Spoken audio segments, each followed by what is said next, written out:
Good afternoon and welcome to my channel. It is Saturday the 21st of January and it's about 5 o'clock and it has been pretty gray out here all day, but it's especially gray now. So I think we might be getting some rain tonight, but I want to show you what I've been doing. The carrots are starting to come up. The radishes are doing okay, and I planted quite a few strawberries. There's 8 here. I hope they do well. I also put some parsley in here, just to, and some basil in here for the 2 remaining potato plants here. And then I planted some peas. Here we go.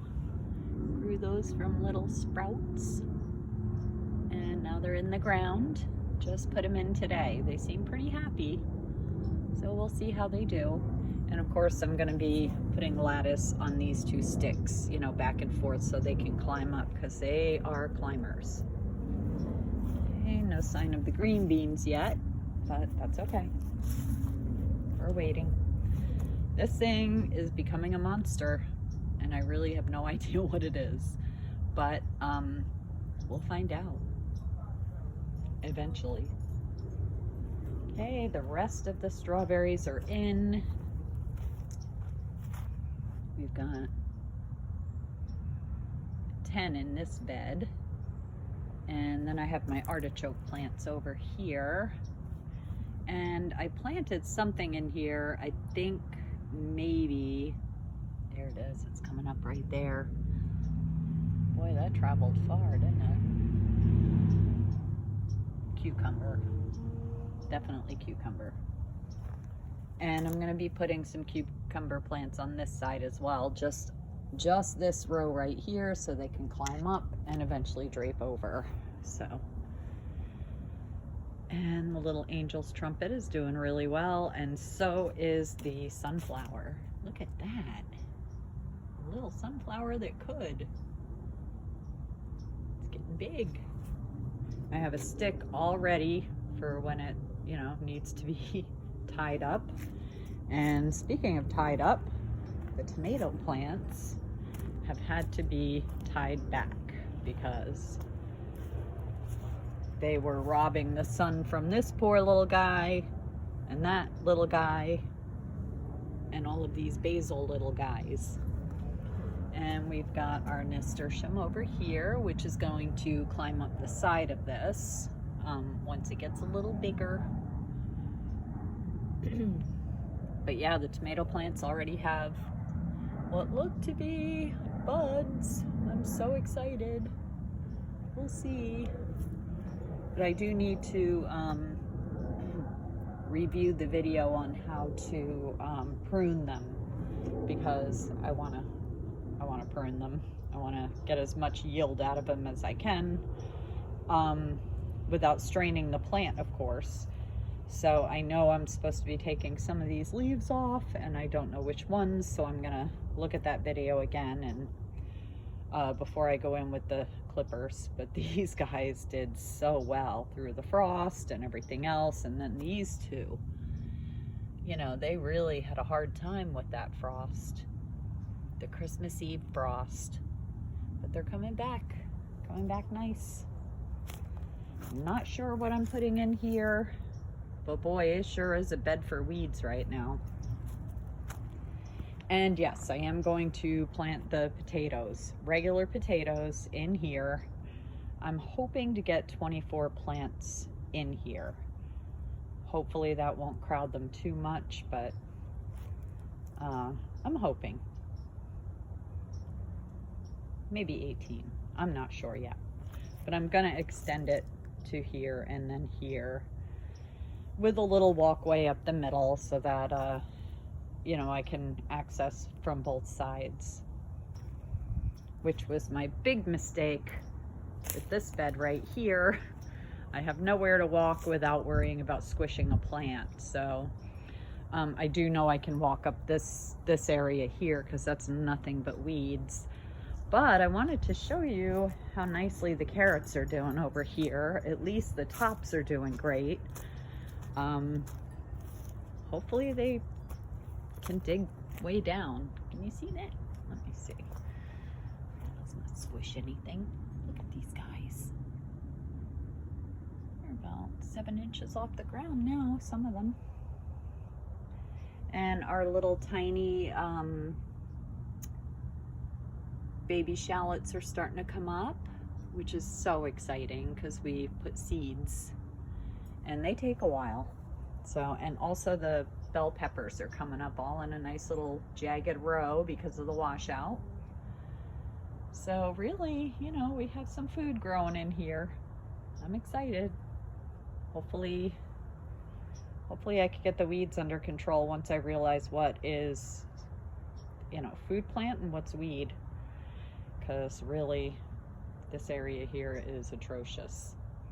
So, now as far as houseplants go, I brought this poor guy out to get some natural sun and natural light because he was coming out really, really tiny and spindly. Not much color on the leaves, and about, what, three days after I brought it out, it started really pinking up and then purpling up, so it's starting to really respond to the sunlight, which is good. But these are really delicate. They just break off, and when they do, I just pop them in the soil and hope for the best. And the Christmas cactus, I'm not sure if it's a Christmas cactus or holiday cactus. It just depends on when they bloom. You know, sometimes they bloom around Thanksgiving, other times around Christmas. So, but it's starting to really come back nice, and hopefully by next Christmas it will have filled out and bloomed like crazy. Because it did have a little bud on it, but I don't know what happened to it. I guess it fell off. So, okay, and of course I changed everything around back here. I put the corner one over here, which, you know, whatever, it looks okay to me. I like it. And then brought this bench out and gave that guy back there his own table because of course I did. Look at him, he's majestic. Okay, this one's still doing incredibly well. And the pansies look really happy with their adorable little faces.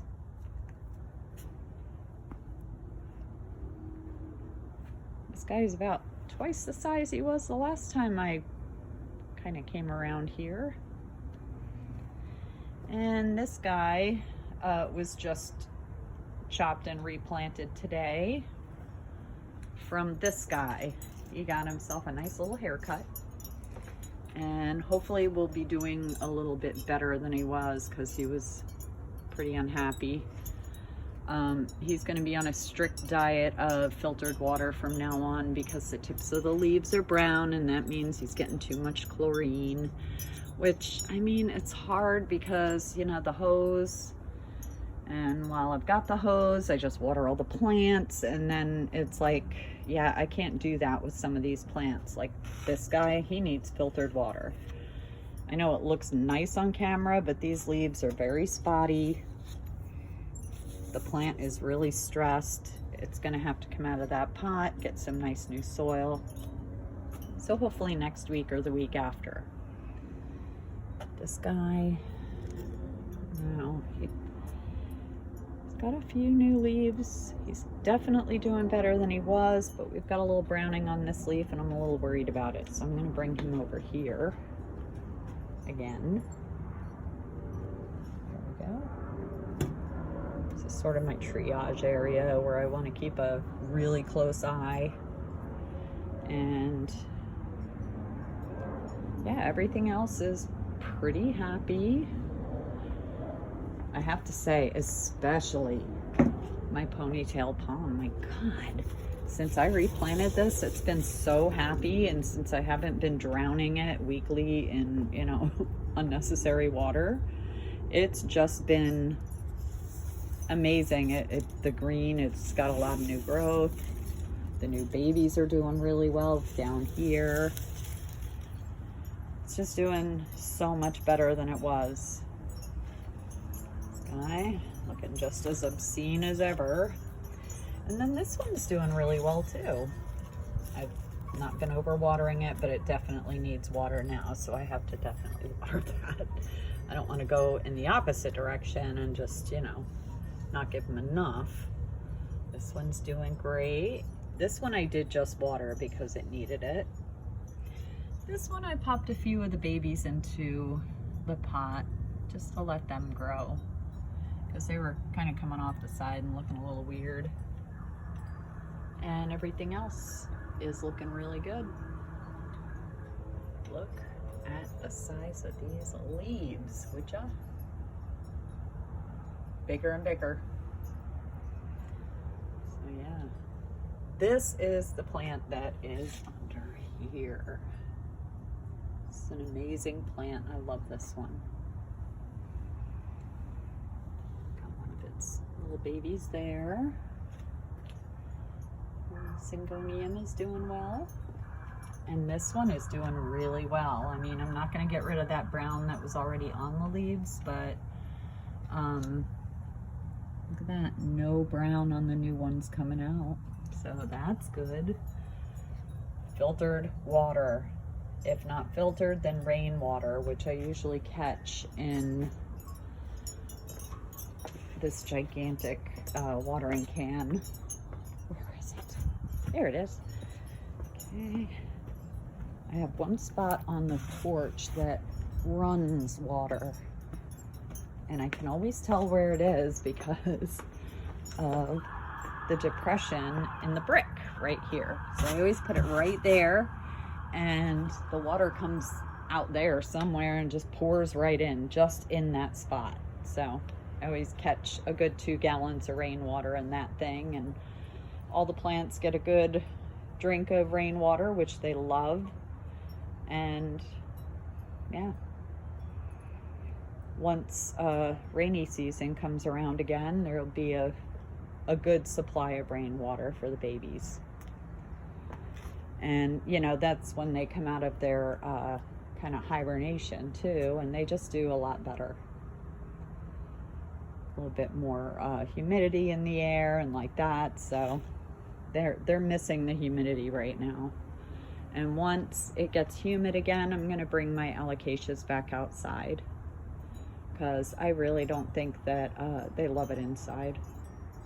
I have them under grow lights and things like that, but you know, nothing can take the place of good humid Florida weather for those types of plants. So yeah, this is exciting. I've got food on the way back here, you guys. So exciting. This guy, I haven't touched it. I have not touched it. I don't dare. I mean, I don't like to call plants high maintenance, and this one certainly isn't, because this poor plant has suffered. I mean, there were wasps' nests built on the underside of the leaves on this poor plant. It went down to maybe 2 leaves on the entire thing. Sticks died. It was over there where the fern is. We put it there after the tree got chopped down, and just were not prepared for the amount of sun pouring down on it. So it nearly died. So I really shouldn't tease it and say it's high maintenance, because it's not. It's come back like a champ, and I couldn't be more proud of it. But I'm still not going to over love on it, because they don't like that, apparently. So it's thriving on being ignored and neglected. Now look at these little guys. I'm collecting little ferns from that plant over there, and I'm gonna grow them a little nicer, because like I said, my daughter is getting married in August, and I want some nice live ferns to she had seen, I think one of the ideas she had was to put ferns on the outside of the seats of the aisle. You know, you You got the family on this side, family on this side, ferns on the aisle chairs, which is very cool. All right, look at this. Look at my kale. Look at how gorgeous. Oh my God, there's not even a bad leaf on these. I'm so excited. I mean, I'm itching to pick it, but it's not really ready yet, and these leaves get huge. So I'm very excited for these. And the collards are doing beautifully. I think in another 2 or 3 weeks, we can start harvesting leaves off these. And the cauliflower, I don't see any sign of a little baby floret or anything like that. Flower, I don't know what we call that. Buds, heads, I don't know. But they are still pretty young. So I don't want to rush them. They seem to be doing really well though since I planted them. It's just really exciting seeing everything growing like this, except for this poor thing, my little red roselle hibiscus. It's struggling. I got another one inside. A little scared of bringing it out because of how that one did. But hopefully it'll come back, and if not, I'll put it in triage on the back porch. Strawberries are doing well.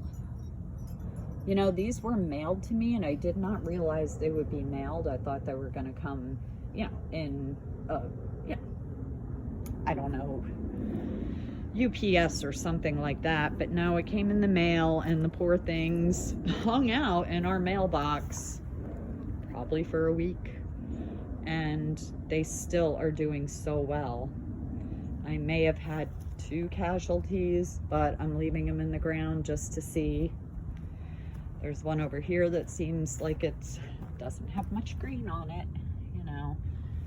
But I mean, I can't hardly fault the person I bought these from, because this one does have some green coming up, so that one's fine. I'm just hoping that this one comes back too. I've been watering them really well. But like I said, I can't fault the seller because they shipped them right out. It was just me. I forgot that they were coming, and, forgot to be on the lookout. And I kept thinking, I should be getting a package soon. And then I was like, oh, I hope it didn't come in the mail. Yeah, it came in the mail. So I got them in the ground immediately. Like on break from work that day in 15 minutes. Popped them in. And no, I waited for my 30-minute break. That's right. I popped them in on my 30-minute break, and then on my last 15-minute break, I came out and watered everything. And they've been pretty happy. So here's hoping. Oh, I love strawberries. Like I said, I want to plant only things that I eat. And I know I don't eat radishes, but my daughter likes them, so but yeah, I'm most excited about potatoes, because if I can master growing potatoes in Florida, I will never have to buy another potato again once we get going, because you can grow potatoes all year long here. So it's just my first little crop. They came out, they were, let's see, the biggest one I had was this one, and of course they all turned green as soon as, they weren't ready to come up yet, I guess, and as soon as they're exposed to the sun and the air, they turn green. But this is about the size of all of them, so the next ones, when they go back there, they're just going to stay in. They're just staying in. I'm going to ignore them, and as soon as I have all dead stalks, which should happen all around the same time if I plant them all at the same time, unlike over there. We should have a fairly decent crop of potatoes when it comes up. So, but I just wanted to pop in, say hello, and show you what I've been doing. It's been fun. I've been busy, and I just really haven't had time to film anything because of work. Still resenting it, but what are you gonna do? Anyway, you guys have a happy Saturday evening, and I'll do the same, and we'll talk later. Bye.